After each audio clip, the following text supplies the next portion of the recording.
1 6 megabits per second, you're going to need a total of 24 megabits per second upload speed within the other. Keep that in mind. Now let's talk about why we did Twitch first. See, try to go live on YouTube with outgoing live on the open stream in video one. The reason for that is in settings. But you go to set up, you'll see that it's you can see your name code reports. You can see the code from the built-in stream.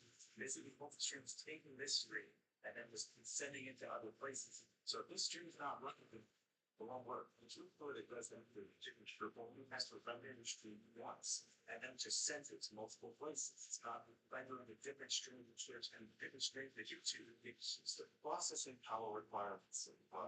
But you gotta keep your computer. If you want to send one stream to Twitch and one stream to YouTube, you can't actually change the encoder settings here. If you change both the video and the audio, it will let it flow live without a live stream. But the main reason to set up Twitch first because Twitch has an extra setting called the VOD track here. One that the audience listens to while they're live, one that shows up in VOD. So if you want to play music in that stream, if you want it to be gone for VOD, so if you need it, set that up. That's very tough. And you have that with stream. So if you want to use a VOD track, just make sure you do Twitch first. We'll add it in later. It's not that yet, but the VOD track is super great thing. This even if you're using a copyright infringement like streams, which is officially enforced by Twitch, which is audio recognition will misrecognize some of the songs that other copyrighted songs. Your box, they have it with all safe over there. Systems not. But that's it. We're done here. Now let's streams of multiple vertical and multiple horizontal sources at the same time. And vertical also has a lot more to it. Like for example, if something happens on stream and you want to upload to TikTok, you can actually click this button with retroactively or with past students and save it to a folder. So you just toss it on TikTok after the stream. I'll put a video up in the corner up here and also for the stream below if you want to see it. It's pretty awesome. Kind of editing time, by the way. Pretty sure I drew it. I only do, but people like the big emotion of virtual output. So if you turn on the virtual output, I can here. Select OBS virtual camera here. Now your OBS virtual canvas is also your live stream. Now your OBS virtual canvas is all.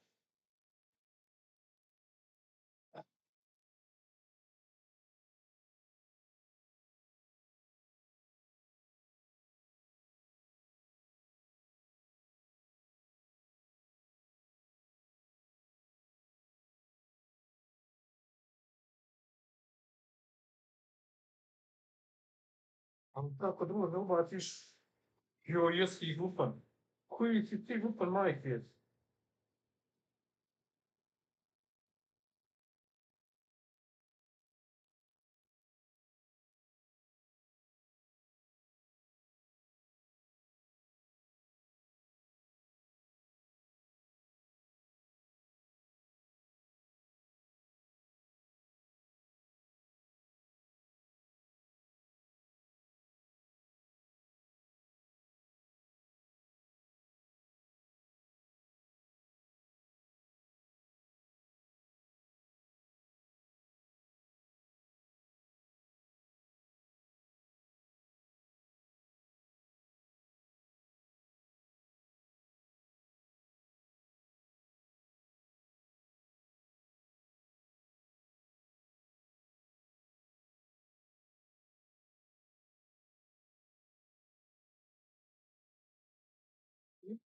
What's wrong?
Store, I'm not going to install that, we already have it. But go through all those standard steps and you will get to the next step. So once you've installed that plugin and restarted your OBS, you should now see this on your screen. You can see we've added a brand new canvas on the right side of our screen, which is the vertical canvas. It will be straight directly with TikTok.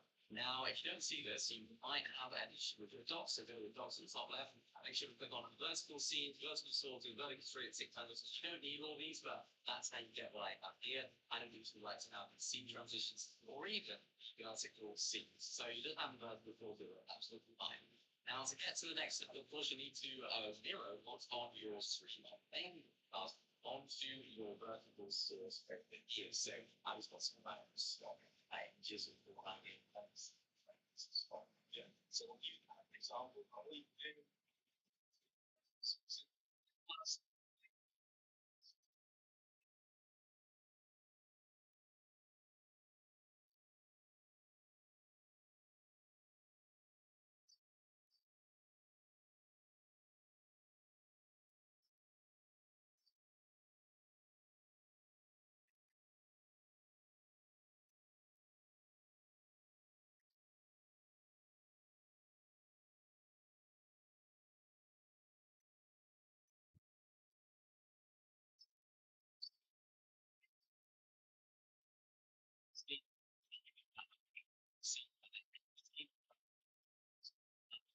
A corresponding scene on the origin. So I have the that's one, but on that little plus tick next to the scene you want to link to, and then switch that scene in your main draw path, it will also switch it. I'm just making straight here now one scene with your tab of first page. Now, to get this over towards TikTok, you need to download the TikTok Live Studio, which is basically TikTok's version of, yes, it's the way directly straight to TikTok, but of course you can't do it anymore directly through OBS. So this is the version of it. Click download from Windows. You might need to apply for access. You might need to have it to a TikTok account approved, etc., etc. But you can get that. That's not too difficult to do. Download Windows and then pick it up. So when you open up the TikTok Live Studio, you should see a way to sign in. Well, you are going to click the password, sign into your TikTok account through there, and make sure your account actually connected to the live stream as well. I don't know what those requirements are, but make sure you do this. Once you open up the app, then you should be greeted with something that looks a little bit like this. If it looks a lot like this, then you're on a good track. If it looks a little bit sort of horizontal in landscape, you can change your scene from landscape to portrait. Now, to get our OBS version of Canvas onto our TikTok Live Studio canvas, we need to add a new source. I'm going to add a new virtual camera. It's the way that we operate this way of doing things. So you need to go to add source, add camera, and right. For the camera, you need to make sure to click on the OBS virtual camera. That's going to be the camera that basically mirrors what we have in OBS into this application. Resolution is fine because it's not actually in the format we want it right now. We're going to set FPS can be 60, whatever you have it as. And it should be right there. So you can see this is our OBS logo. And if we go back now to our OBS, start virtual camera, you should see that, look, our OBS horizontal gameplay, our main canvas is now into our TikTok Live Studio. Of course, this is most of this picture, but it will update. Just remember exactly what's on there. But of course, this isn't vertical. So let's fix that right now. Let's go back into our vertical plugin. Go to the top right here, change the vertical camera if it's on main or both, change it to vertical, and then click on this button right here, which is the vertical virtual camera. Quite difficult to say, but that's how it's done. That's what you need to click. Click on that right there, and you get your vertical virtual camera. Gee, that looks disgusting. Why does it look like that? Because we already have it set at 1920 by 1080 in settings. So go to the settings of the app, or the source, I should say, it says the selected resolution is unavailable. You can choose 1080 by 1920, which is vertical, and it looks so much better.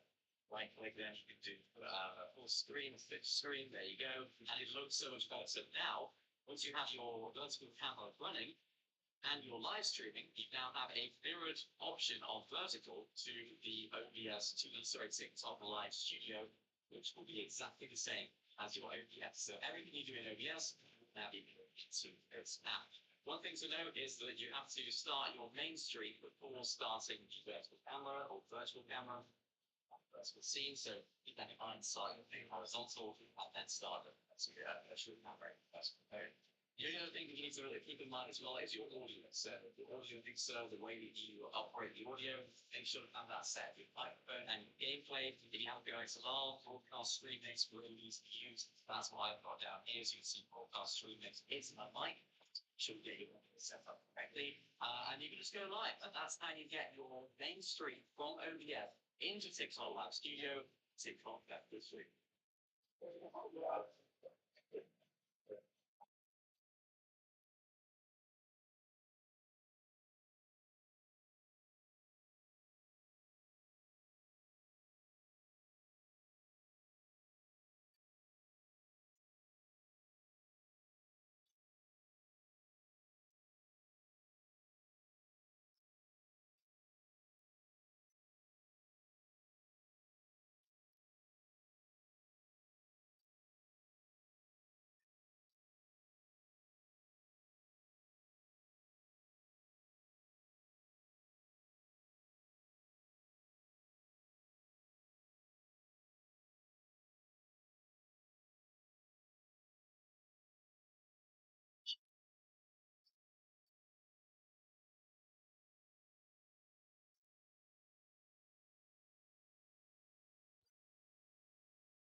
Das solltest du noch nicht haben. Du musst einfach nur auf die Website gehen und hier einmal das SE Live Plugin für OBS Studio, nicht Mainapps OBS, herunterladen und installieren. Link dazu unten in der Videobeschreibung. Ist das SE Live Plugin in OBS installiert und du hast dich auch eingeloggt, sieht das Ganze dann so aus. Eingeloggt meine ich, das wird ja dort eigentlich aufploppen, wenn das erste Mal SE Live OBS Studio startet, damit du hier deine Funktionen hast. Und das Einzige, was du machen musst, damit du auch die neuen Fullscreen-Funktionen ausprobieren kannst, ist in Beta zu wechseln.